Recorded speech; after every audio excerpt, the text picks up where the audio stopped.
Hey, everybody, welcome to the Heart and Hustle podcast. I am Tom, and this is, Michaela. and today we're going to talk about our first jobs and what those experiences were really like.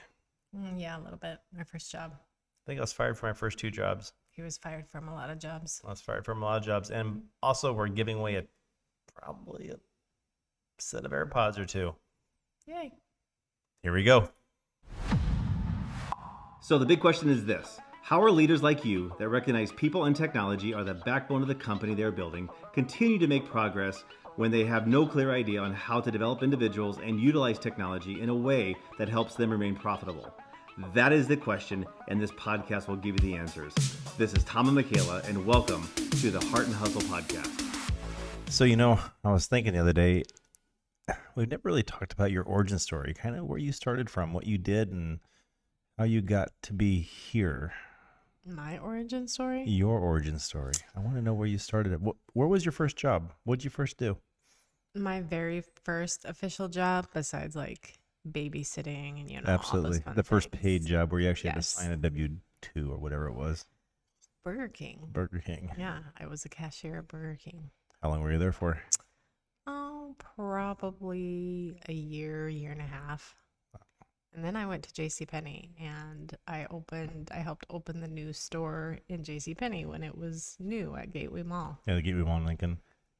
Yeah. So what was the big difference? Was it a big jump? Did you feel in your head like I made it to JCPenney from Burger King? Like you made the jump? Oh, I was totally stoked about going from fast food to at least retail because, at that point, the store was empty all the time and I was doing nothing but pulling out merchandise and putting cool stuff on the shelves. And that was so fun when you're 16 years old. What was the wage difference? How much were you making at Burger King versus JCPenney? I think I started out at Burger King. This is going to age me, but I think the minimum wage was like $4.75 or something I like got that. you beat. I don't remember exactly, but it was, wow. And I remember thinking it takes a really long time to make a decent check. Like I got my first check and I was like so disappointed because I worked so hard and put so many hours in, and this isn't what I get in my paycheck. It was eye-opening. And then JCPenney's, what was your wage when you first started? Do you remember? Oh gosh, no, I don't remember. Probably not much higher than that, but It was it was retail. 7 something. Yeah. So I was on top of the world, but It's amazing what an extra couple bucks an hour does to a person, isn't it? it does. Now they're talking about raising the minimum wage to 15, and some people are super stoked about that and some people are not happy about that. I'm depending pretty on- excited about that, actually. So Yeah, $15 an hour. It's hard competing with, like, because there's like Walmarts and Hobby Lobbies and McDonald's paying 15, 16, 17 bucks an hour, and for a person to sit in an office and make minimum wage, it's like there's a little bit of a disparity there. So my first job was at May Telemarketing in Omaha. I remember to this day. I was so happy to get that job. I did telemarketing for a minute. I got businesses on American Express or something like that. Where was this at? Lincoln or It was where? in Lincoln. Really? Yeah. No kidding. Yeah, Didn't know this about you. I did telemarketing for a minute. I did it Hated for, it. I don't know, maybe 2 months tops. I got fired. First job, got fired from my first job. Why'd you get fired? Because I called my grandma. She was in Colorado. You at her called your grandma on the phones that you long were. distance, absolutely. I'd call her at the cabin in Frisco, Colorado, and I would say, "Hey, Grandma, what are you doing?" And my manager was listening in, I guess, and caught me, and I pretty much got fired. That was a couple funny. days later. QC was listening, and you're out. I was You selling, got I caught. think I was selling Time magazines or something. It's like, hey, I got free long. That's when long distance was expensive, probably 15 cents a minute or something crazy. That is funny. Wow. But then I went to Long John Silver's and I got fired there too. But How many jobs have you been fired from? at least the first three, maybe I think I was okay for the fourth, and the sixth or seventh I got fired as well. Really? Absolutely. I've never been fired. Never been fired. No. You wanted to quit though, right? Oh, yeah. Yeah. Most definitely. What's been your favorite job? Oh my goodness, that's a very difficult question. I don't think I have a favorite. I think everyone has been a unique experience. Yeah. Yeah, probably my most favorite job. I think the most eye-opening for me was not so long ago, maybe 10, 15 years ago with inside the Nelnet world. Mm-hmm. I think that was the most eye-opening for me. That's when I realized for me that I am not built for the corporate, very large enterprise environment inside my world. What brought you to that conclusion, or do you want to divulge? I'll divulge. There were two distinct memories. One was the amount of time and effort it took to actually reboot a server. It took weeks of change control and process to document your changes, to understand what you're actually doing and the actual impact, but the potential impact to people. Mm-hmm. That was struggling for me. Mm-hmm. Then I think the thing that really did it in was the night that the server went down and there were literally probably 12, maybe 13 people on the conference call for 3 or 4 hours. Like, don't touch the server. It was almost like Nemo, or don't touch the butt. don't touch the butt. Of course, there's me. Ding. You touched the butt. I touched the butt, and Oh, it no. was an error because the keyboard wasn't plugged in.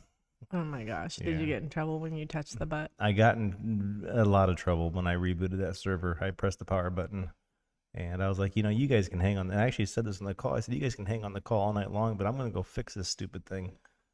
And it was up 20 minutes later. Hmm. It was horrible. I think that's when I found out I was not built for the corporate environments. And I looked at the CEO and Nelnet at the time. I said, you know what? We're going to start a different company, and we're going to use all this equipment in here to build something really, really cool. Mm-hmm. And we did. But that's for a different podcast. Hmm. But yeah, I think that's what I found out. Really, I was not built for those environments, and I just had to build and create my own thing. So that is what kind of brought you to this point where, Yes and no. what else?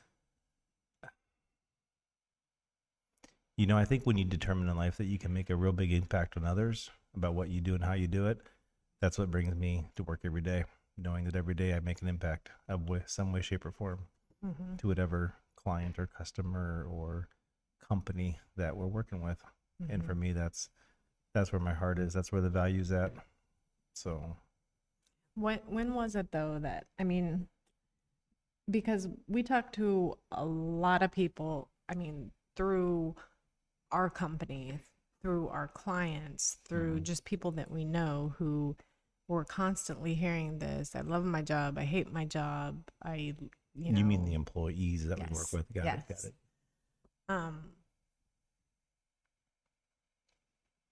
At what point did you know that? What am I trying to say? At what point do you know this is just not a good fit for you? This isn't who I am, and this is an issue with the company. And I love what I do, but it's an issue with the company. Do you know what I'm saying? Kind of. Are you talking about when back in the corporate world, when I was inside that world, or now, or with clients? Expand. Yes. Oh boy. There's always that point when you get out of bed every morning and you just don't like what you do. It's like Yeah. you believe in. I mean, we've had those employees, and we've talked to employees. Like, I deal with this all the time with my clients, is like they're working with an employee who they hate what they do, and they can't put their finger on it. They don't know what it is, but they get out of bed every day and they dread going to work. And they can pin it on this, they can pin it on that, they can blame it on this, but sometimes it comes down to it's not a good fit for them. It's not a good fit for their personality. Maybe you're dealing with somebody who's working with numbers all day, but they're an artist and they want to be out creating things. And sometimes we try to fit ourselves into these molds because that's what society says we should be doing, or that's what our teacher said, or that's what our parents want us to do. And we get stuck in these tracks of misery.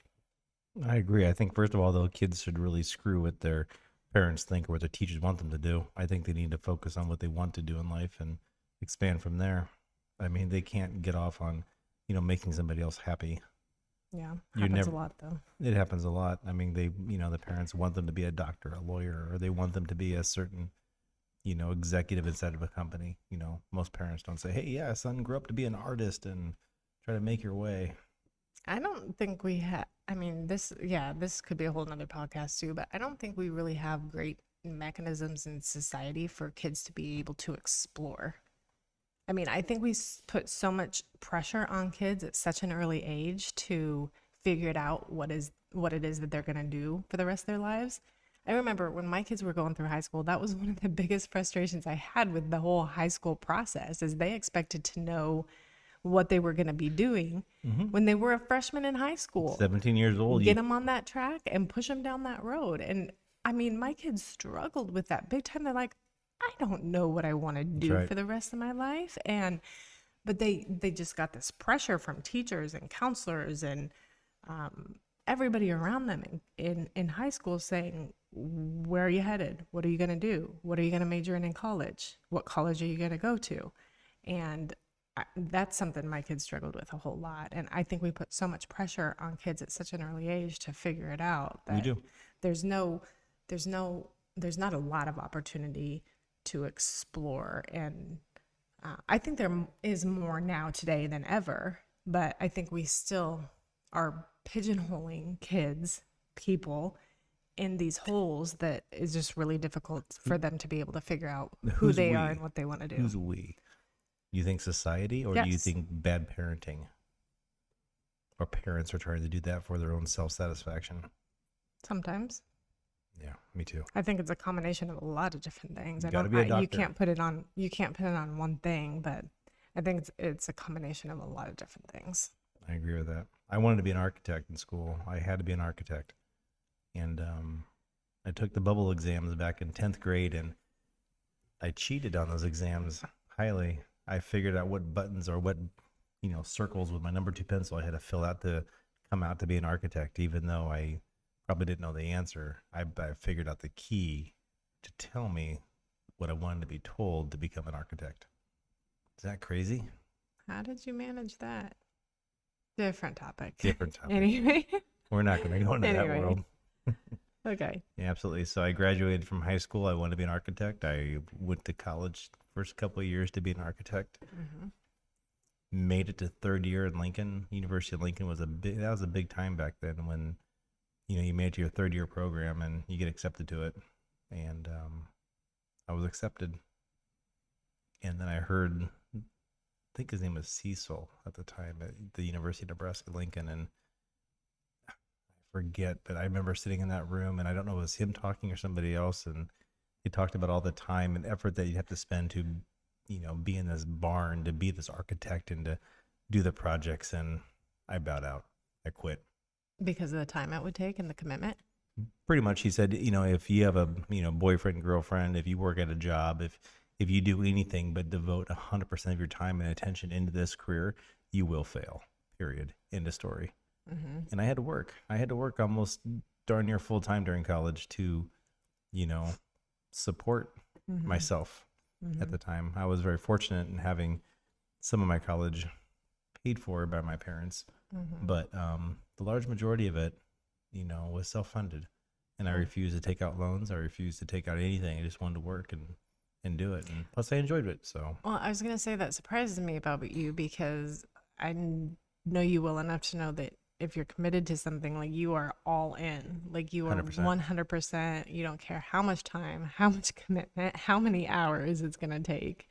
So back then, was it you being young? Was it you not really, your heart really wasn't in being an architect? no, I knew Was my it- dad was dead ass serious that, at the end of the day, I had to work. I mean, I had to support myself. I had to, you had girls and cars and, a little bit of food and rent and fun and making $4 an hour and doing your thing. And I knew darn well he wasn't going to do it. I mean, he wasn't the, every kid gets a medal for 8th place. It was pretty much you lose, you lose.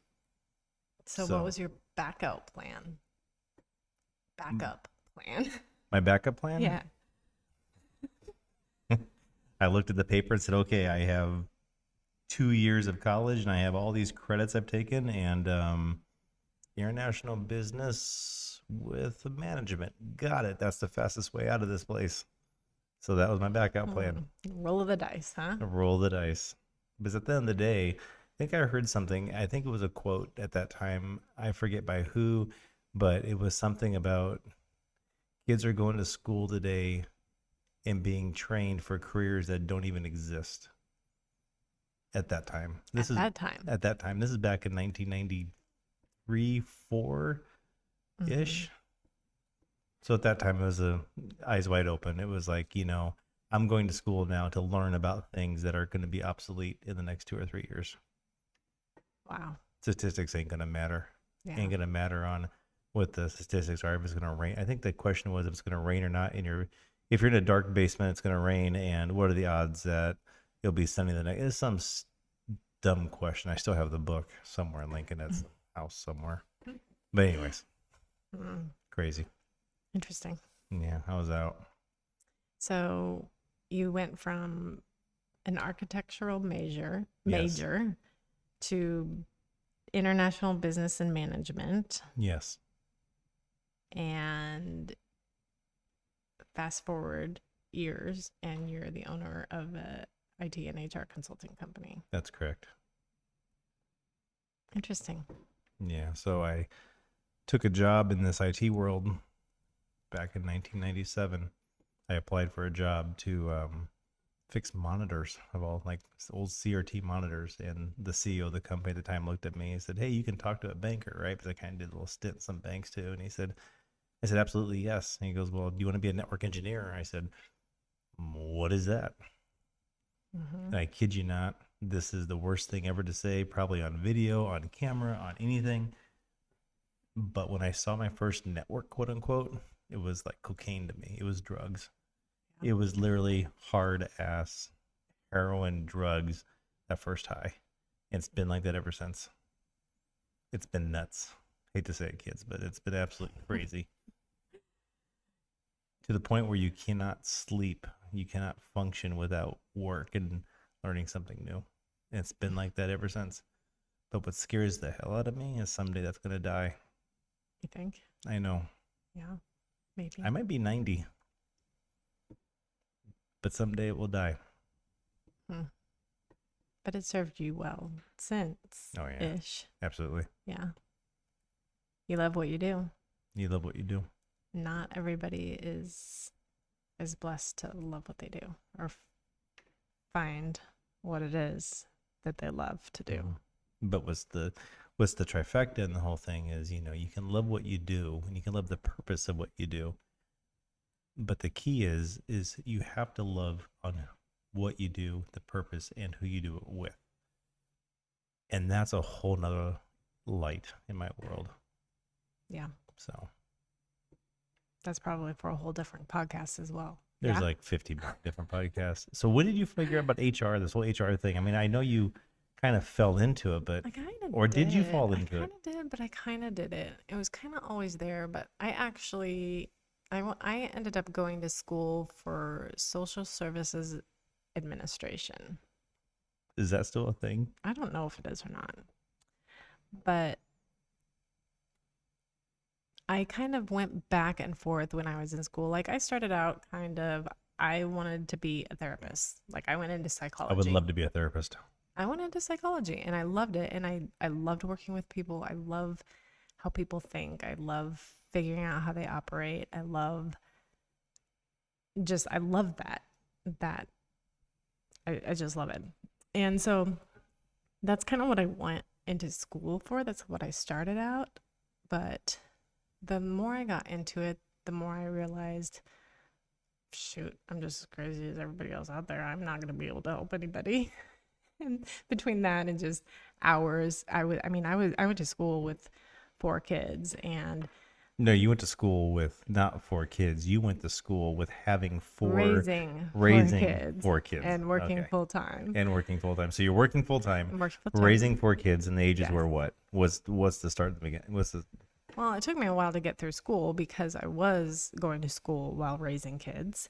And so the first time, I started classes when my youngest was a year old, and I didn't end until they were actually at my college graduation when she was probably 10, 11, So 9 12. years. Long time. I went off and on. But in that time, I just kind of figured out that I had had enough of just trying to balance everything. And I knew Right. that therapy was going to be a lot of nights and weekends and all that kind of stuff, that in the individual therapy type thing that I wanted to go into. But I knew I still wanted to help people, and I liked the whole business management aspect of things. So I ended up picking this major because they had this major at the non-traditional college that I was going to, Bellevue University. They had courses for busy working parents and What was the actual So- major? What was the title of the major?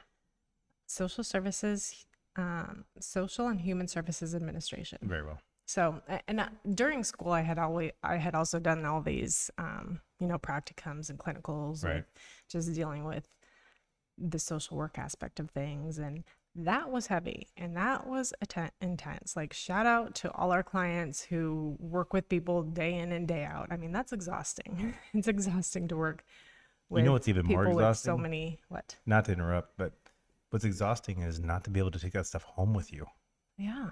I mean, it's emotionally exhausting. Emotionally exhausting. So between learning all this stuff about myself, I figured that I still wanted to help people. I still wanted to be in that world. Right. But I also wanted to keep my sanity a little bit. I like the whole management aspect of things, so I chose that major. Graduated. What year is Was this now? like- How old were you when you graduated? Finally. Oh my goodness, you asked me ages and years, and I don't know these things. Were you in your early 30s? Yes, early probably thir- late 20s, early 30s. Got it. Yeah. So I graduated, went through a whole bunch of stuff at the same time, like literally within months, where I ended up kind of in a new place, new town, new everything. Kind of had some short, random jobs for a while. Ended up in a county government type position, enforcing child support. So you're working for a county Yes. and you're enforcing child support Yes. from deadbeat moms, deadbeat dads who are not paying said child support, and now you're enforcing this support. Yeah. So now you've gone on the position in which you are now calling people, trying to enforce them to pay support. Yes. Yeah, got it. Yeah. So, yeah, that was an interesting, eye-opening experience, but I learned a ton from that experience. But the same department that dealt with child support enforcement also dealt with the new up-and-coming, because it doesn't exist in county governments, human resources. And I had had enough experience through my degree and everything I had, previous positions, that I landed that position. And that's how I got into human resources. I kind of bumped into it, but not, because everything happens for a reason. So basically, and I know the county governments very well. Obviously, we have many, many clients Yes. inside that world. Yes. And we all know that inside of a county government, there's a lot of elected officials out there. Yes. They're all elected. Essentially, if you're elected, you're the CEO of your area. Yep. So if you have 3 employees, you're the CEO of 3 employees for your department, Mm-hmm. and you work for HR for the county. Yes. So essentially, as an HR person, you hold this role, but yet there's 7 different CEOs Yes. and 7 different kind It of was micro kind of a companies. pseudo role. Yeah. Yeah, got it. So you're a figurehead Ish. trying to have policies and procedures that really people don't have to adopt. Technically, yeah. Got it. That's always a fun position to hold. It was a fun position. It was a learning experience. So the question is, did you ever have therapy yourself in that role? I probably needed therapy. You probably needed therapy. Yeah. Got it. Probably still do. Yeah. Yeah. For me, the worst decision was not the worst decision. I'm sorry, but the the worst aspect of my jobs in the corporate world was this 9 to 5 thing where you went to work every day at 8 and you got off at 5. And I sat there and I thought, I just struggled. I can't do this. This 8 to 5 thing is not for me. I just can't do it because my brain would just. Why is that? Like, what about it? Like, some people absolutely love and cannot live without that structure. Yeah. They love knowing when they have to be to work, when they get to go home, when they get to take their lunch break. Like, some people thrive in that. So what about that part of it drove you crazy? I don't know. I still don't know. Yeah. No idea. And I really don't even care to even think about it because it would. It doesn't matter anyway, yeah, right? If you come to me and say, "Hey, Tom, you have to wake up every day at 7 o'clock to be at work by 8 to get off at 5 and go home," I would quit. And not for the sheer fact that you're telling me what to do, for the sheer fact that you're now bookending my hours between 8 a.m. and 5 p.m. Is it because somebody's telling you what you No. have to do? No, absolutely Or not. is it because Because there's so much to do. There's so much good to create. There's so much things to do in life and for your job, for your career, for your position. And I can't fathom to even think about saying you can only do it between these hours. Okay, but if you're in a position where, yeah, you work between these hours, but you know when you go home at night, you got to do this, this, and this. I mean, why does that matter? Let's just circle back to the drug addict. Okay, Mr. Drug Addict, are you going to really take drugs between 8 to 5, Monday through Friday? No, you're going to be experiencing those drugs between 5 p.m. and That's midnight a every night. really I know bad example. It's a very bad example, very sickening. Kids don't do drugs. I don't condone it. Never taken a drug in my life, ever. Never even smoked a cigarette. But at the end of the day, it's that you can't box me in. You can't tell me what to do when, because I'm gonna want to do it just all the time. So it's hard to do. And you know me well enough by now that that's pretty much the case. Oh, for sure. Yeah, I know that. Yeah, but we have a lot of fun too. Well, we do. Yeah. I mean, and that's kind of the beauty about what you do. I mean, yes, you work a lot. You work all the time. You'll work at 10 o'clock at night, but What's work? Define work. It's not work. It's not work when you love it. It's like, being married or being in a relationship. But it's not work when you love that person. In my but opinion, sometimes it's still work. it's still work. But it's we had this conversation earlier tonight, 3 or 4 hours ago. What were we talking about? Refresh my memory. It's about the day that you never want that day to end. Oh, yeah. It is, those like perfect sunset days where it's beautiful outside. It's beautiful. You're. Yeah, we were actually talking about marriage, and we were talking about the fact that so and so has been married for 32 years. Yeah, like laps. Like, vroom. Yeah. And that's when you went into, it's not what it's about for me. It's about, Yeah, it's not about how many laps you made around the track. About, hey, I made it 1 year, 2 years, 5 years, 15 years. It's about, I just don't want this day to end. I never want it to end. yeah. I never want work to end. I mean, what's retirement? I don't understand that concept. Not yet, at least. Hmm. I understand fun.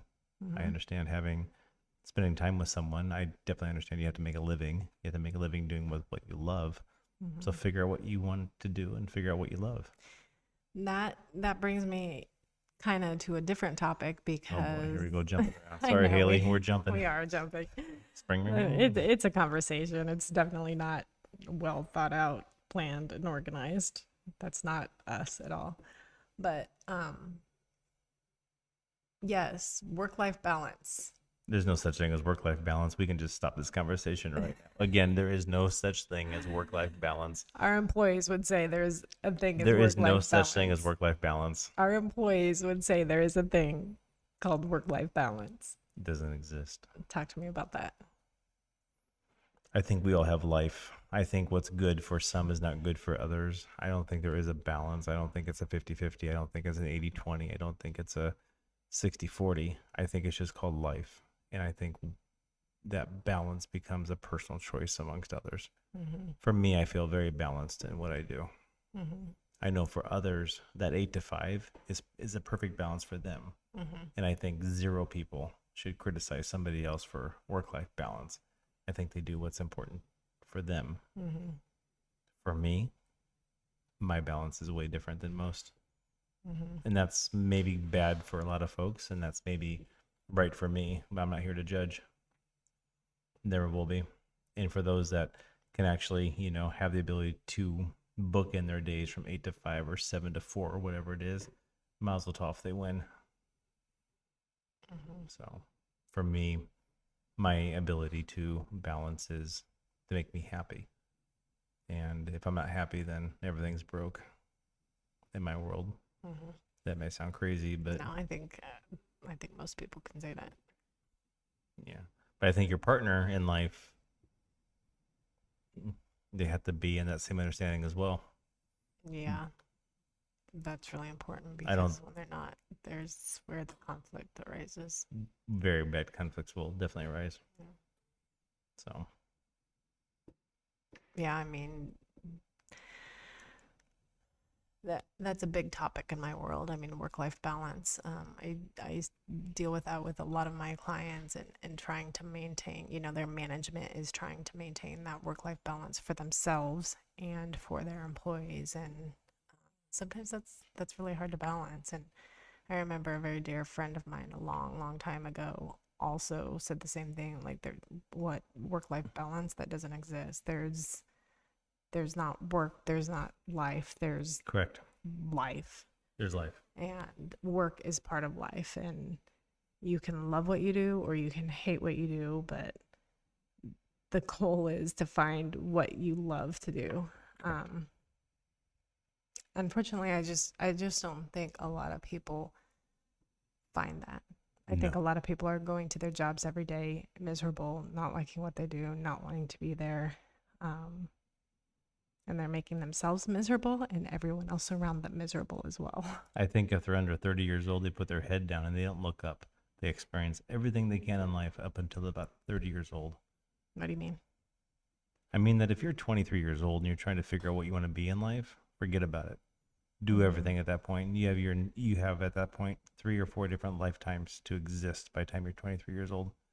Put your head down, figure out what you want to do.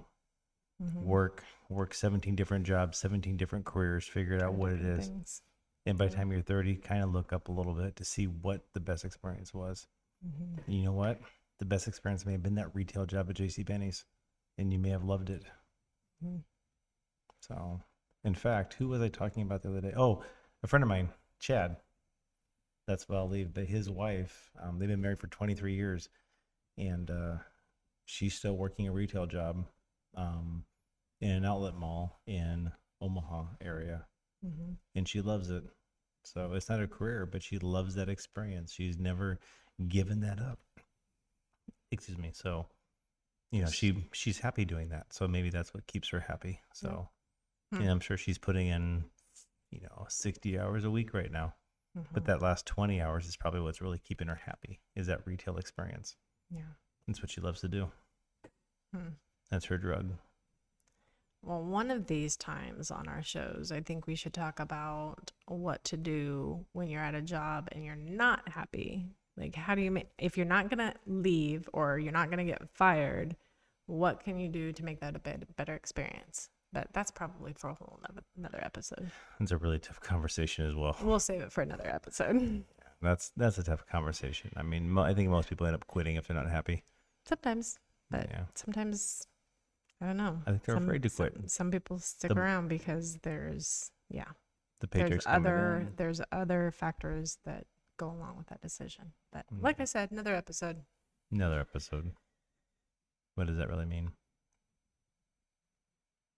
Episode number 72 at this point. Episode number 6. Yeah. Let's call it that. Anyhow, there we go. So your first job, Burger King. Second job, Burger King. JCPenney's. My first job, May Telemarketing. Second job was Lon John Silver's, getting hush puppy and vinegar fights. My manager. That's terrible. My manager thought that when you came home. This is probably in 1980, 90. No, I was 15. Born 73, so you can do the math, whatever that ends up being. But he drove a 1989 Chevy Beretta maroon with tinted windows. It was crazy, but he thought he was the coolest dude ever. But he was a manager at Long John Silver's in Omaha. I remember this to this day. So The things we remember. things you remember, yeah. I remember the telemarketing job I worked at. My boss, loved him. Great guy. Super Remember nice his name? guy. What's his name? I don't remember his name off the top of my head. But I do remember that he got manicures, and I had never met a man that had manicures. And I was like, oh, he was really particular about how his hands looked. So that's what I remember. We got a manicure the other day. I got mine done. I know. It was nice. It was very nice. Yeah. We invited Phil, but he said he's not giving up his man card. Phil's not giving up his man card for that one. So We love He Phil. missed out. We There you got go. a nice pedicure and a lovely manicure, and it was nice. There you go. All right. So, anyways, if you are a listener on this podcast, we are going to be giving away a set of Apple AirPods. We are We are. Apple There's gonna be AirPods. several different items over the next several weeks. Me, myself, and myself, and I, There you go. and my 12-year-old daughter. Actually, I was having a conversation with her yesterday about this. I said, "What is your favorite piece of technology?" Because she's kind of, she's got She quite is. the collection for a 12-year-old at this point. She said, "My AirPods," and I said, AirPods. "Girl, me too. Like, I would not want to live without my AirPods at this point in life." I leave every day. AirPods, wallet, and Yeah, keys. there are and that's three it. major things that you have to have when you walk out the door. AirPods is one of them. Literally, if you ever kick me out of the house and say, Tom, you're out of here, you're beating the street, nothing. AirPods, wallet, and keys. It's all I need in life to survive. Okay, I'll make sure you have at least those three things. Thank you for that. So, anyways, subscribe to the Heart and Hustle podcast, Heart and Hustle 402 on Instagram and also Facebook. We will be giving away a set of maybe a couple sets. I'm not sure, but a set of Apple AirPods here the next couple of weeks. Haley's going to kind of do some math here in a big spinning wheel of whoever subscribes to the podcast, and Fun. yeah, I think it'll be definitely fun. What I want to give away sometime is like an Airbnb 2-night stay in Sedona. Yeah. Was it Cradle to the Sun? Is that where we're at? Yes. It Beautiful. was nice. Very Very beautiful. lovely view. We didn't sleep much though. Not for that reason, but just lots of We driving traveled a around. lot. We traveled a lot. We A did. lot of early mornings and late nights. So Yeah, we 9 traveled a lot. what was it 4 days and 96 hours and just crazy amount of things seen and done. Yeah, we always experience a lot when we travel. We do. Yeah. It's Best part of the trip. 10 seconds. Number one thing you remember. fun. Lake Powell. Yeah, we talked about this on our last. Lake Powell. Yeah. I remember that. You drove the boat. I did. For me, Jerome in the asylum. Probably where we should probably just be living at this point in time, but That place creeped me out. that It place really creeped me did. it didn't creep me out, but it was actually pretty interesting. It creeped me out. Yeah. Remember the girl that we met at the restaurant who said she lived there her whole life? And she was she didn't get off the mountain very much. No. Crazy. Poor thing. But plug for Lincoln, Nebraska, $7 margaritas, 100% legit. Jerome in Arizona and Sedona and all these places, $15, $18, $22 margaritas. Not impressed. Not impressed. Not at all. So Anyways. Enjoy your night, everybody. Have fun. We'll see you guys later. bye. We're going to check out for a little while. We're going to kind of find a $7 margarita someplace in town. Yeah, maybe. We'll see you later. Bye.